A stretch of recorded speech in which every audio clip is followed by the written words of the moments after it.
یه نقطه بذاریم، یه صوت پخش کنیم، شما بشنوید، همه بشنویم.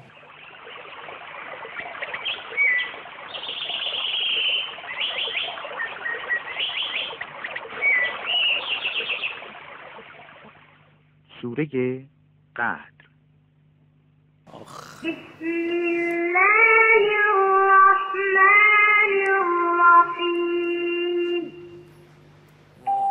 گوش کنید. إنا أنزلناه في ليلة القدر. الله. زمزمه کنید.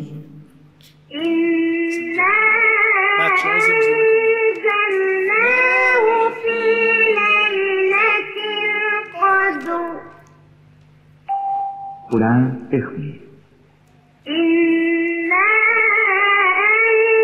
أنزلناه في ليلة القدر. الله. عجیب تجویدی داشته. زیاد شنیده شده و بچه‌ها این صوت رو باهاش قرآن کار می‌کردن. چند سالگی آقا مجید؟ 13 سالگی. البته منم یادم یه بار مدینه داشتم، بازار مدینه مقابل عصر النبی میرفتن، صدایی میاد، یه مدتی میومدن صدای قاری‌ها رو با کامپیوتر تندش میکردن، صدا بچگونه.